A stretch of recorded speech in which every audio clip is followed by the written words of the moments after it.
ஐந்து கரத்தினை ஆனை முகத்தினை இந்தின் நீலம்பிறை போலும் மீட்சினை நந்தி மகன்தனை நாண கொழுந்தினை புந்தையில் வைத்தடி போற்றுகின்றேனே.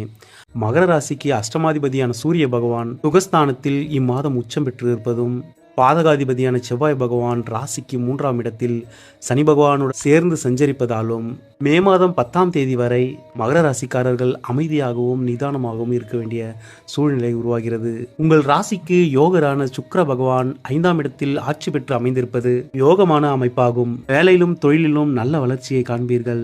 இல்லத்தில் சுப நிகழ்வுகள் நடைபெறும் அல்லது சுப நிகழ்ச்சிகளுக்கு குடும்பத்துடன் சென்று வருவீர்கள். வருமான நிலை திருப்திகரமாக இருக்கும். மே மாதம் 15ஆம் தேதி வரை சுக்கிர பகவான் ஆட்சியாக இருப்பதால் உங்களுக்கு சகல விதத்திலும் நன்மைகளே ஏற்படும்.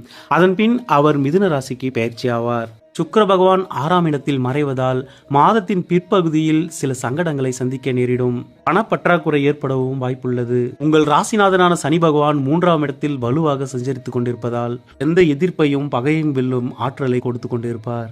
முயற்சிகளில் வெற்றியையும் முன்னேற்றத்தையும் கொடுப்பார். அது மட்டுமின்றி இம்மாத இறுதியில் 26ஆம் தேதி அன்று உங்கள் ராசிக்கு இதுநாள் வரை 6ஆம் இடத்தில் சஞ்சரித்து வந்த குரு பகவான் உங்கள் 7ஆம் இடமான கடக ராசிக்கு பயிற்சியாகிறார். அவர் பயிற்சியாவது மட்டுமின்றி உங்கள் ராசியையும் உங்கள் ராசி அதிபதியும் பார்க்க போவது சகல விதத்திலும் நன்மையை ஏற்படுத்தும். மே மாதம் 10ஆம் தேதி சுகஸ்தானம் மற்றும் லாபஸ்தானத்திற்கு அதிபதியான செவ்வாய் பகவான் மேஷ ராசியில் ஆட்சியாக சஞ்சரிக்கப் போகிறார். இதனால் உங்களுக்கு நன்மைகளே ஏற்படும். வீடு மனை வாங்க இது சிறப்பான காலகட்டமாகும். செவ்வாய் பகவான் பலம் பெற்று இருப்பதால் பொருளாதார ரீதியாக நீங்கள் நன்மைகளை அடைந்தாலும் உடல் நலத்தை கவனமாக பார்த்து கொள்ளுங்கள். பொதுவாக 4ஆம் இடத்தில் அமரும் செவ்வாய் பகவான் பல சுகக்கேடுகளை ஏற்படுத்துவார். உடலில் உஷ்ணம் சம்பந்தப்பட்ட பிரச்சனைகள் வர வாய்ப்புள்ளது. இம்மாதம் மகர ராசிக்காரர்களுக்கு கலவையான பலன்களை கொடுக்கும் ஒரு மாதமாகவே அமைகிறது. செவ்வாய் பகவானானவர் 3ஆம் இடத்தில் இது நாள் வரை சனி பகவானுடன் இணைந்து உத்திரட்டாதி நட்சத்திரத்தில் சஞ்சரித்து வந்தார். தற்பொழுது செவ்வாய் பகவான் சனி பகவானை கடந்து விட்டதால் இது நாள் வரை இருந்த பிரச்சனைகள் படிப்படியாக முடிவிற்கு வரும். மே மாதத்தின் 15 தேதிக்கு பிறகு நல்ல மாற்றத்தை காண்பீர்கள். இம்மாதம் பரிகாரமாக முருகர் வழிபாட்டை மேற்கொள்வதும், நவகிரக சன்னதியில் செவ்வாய் பகவானுக்கு சிவப்பு துவரையை காணிக்கையாக வைத்து விளக்கேற்றி வழிபட்டு வருவதும் நன்மையை ஏற்படுத்தும். மே மாதம் தொடங்கும் பொழுது உங்கள் ராசிக்கு 3ஆம் இடமான தைரிய வீரியஸ்தானத்தில் சூரிய பகவான் உச்சமாக சஞ்சரித்து கொண்டிருக்கின்றார். இவர் மட்டுமல்லாமல் செவ்வாய் பகவானும் மே மாதம் பிறந்து 10ஆம் தேதி அன்று மேஷ ராசியான 3ஆம் இடத்தில் ஆட்சி பெற்று சஞ்சரிக்கப் போகிறார். இதனால் இம்மாதம் முழுவதும் கும்பராசிக்காரர்களுக்கு நன்மையே நடைபெறப் போகிறது. தைரிய வீரியஸ்தானம் பலம் பெற்று இருப்பதால் எடுத்த காரியங்கள் அனைத்திலும் வெற்றியை காண்பீர்கள். இதுநாள் வரை முடிவில்லாமல் இருந்த பிரச்சனைகளுக்கு இம்மாதத்தில் முடிவு காணப்படும்.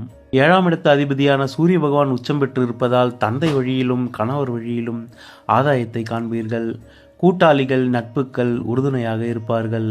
உங்கள் ராசிநாதன் சனி பகவான் 2ஆம் இடத்தில் பலமாக சஞ்சரித்து வருகிறார். ஏப்ரல் மாதம் சனி பகவானுடன் செவ்வாய் பகவான் இணைந்து சஞ்சரித்து வந்ததால் காரிய தடைகளும் ஒரு செயலை ஒரு முறைக்கு இருமுறை செய்ய வேண்டி வந்திருக்கும். சிறு சிறு விபத்துக்களும் மன அழுத்தமும் பதட்டமும் நீடித்திருந்திருக்கும்.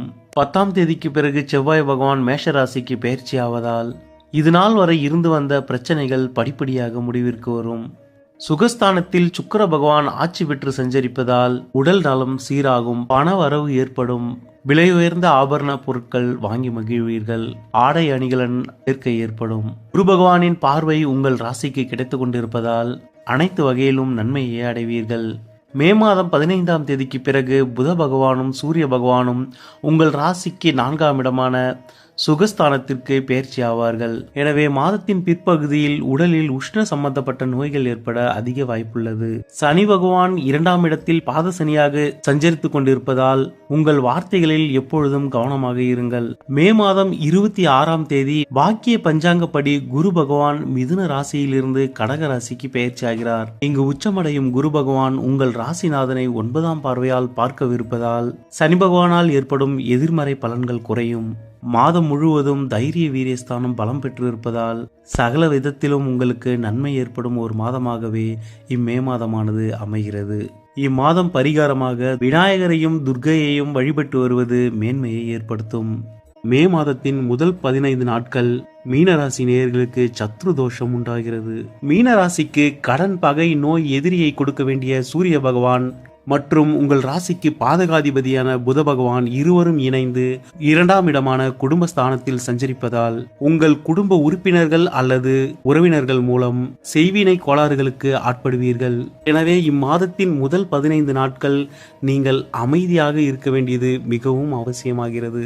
உங்களுக்கு ஏற்படும் கோபதாபங்களை கட்டுப்பாட்டிற்குள் வையுங்கள். எவ்வளவு பிரச்சனைகள் வந்தாலும் அமைதியையும் நிதானத்தையும் இழக்காமல் இருங்கள். மே மாதம் பிறந்து 10 நாட்களில் உங்கள் ராசிக்கு யோகாதிபதியான செவ்வாய் பகவான் 2ஆம் இடத்தில் ஆட்சி பலம் பெறுகிறார்.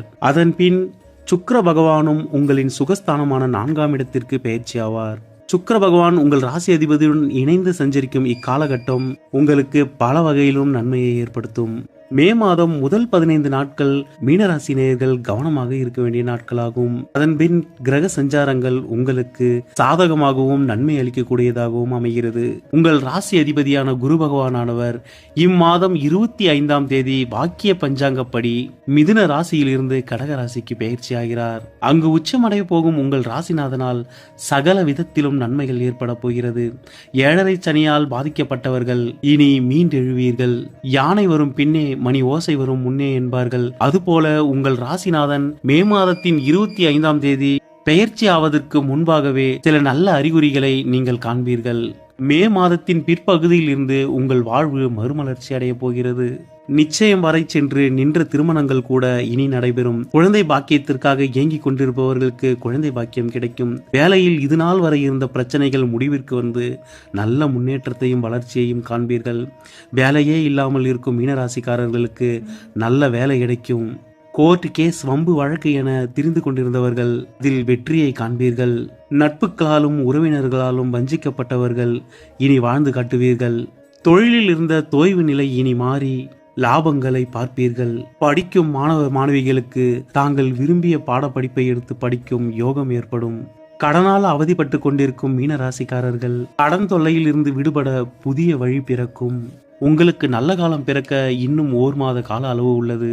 அதுவரை இருக்கும் பிரச்சனைகளை பெரிதுபடுத்திக் கொள்ளாமல் அமைதியாகவும் நிதானமாகவும் இருங்கள். உங்களால் மீண்டு வரவே முடியாது என்ற பிரச்சனைகளில் நீங்கள் சிக்கியிருந்தாலும் கூட மலை போல் இருந்த பிரச்சனைகள் பனி போன்று மாறி நன்மையை அடைவீர்கள். உங்களால் முடிந்தால் ஒரு முறை பூம்புகாருக்கு அருகில் உள்ள திருவெண்காடு கோவிலுக்கு சென்று அகோர மூர்த்தியாய் வீற்றிருக்கும் சிவபெருமானை தரிசித்து வாருங்கள். மீனராசி நேயர்களே, இறைவனின் துணை என்றும் உங்களுக்கு இருக்கட்டும். நன்றி.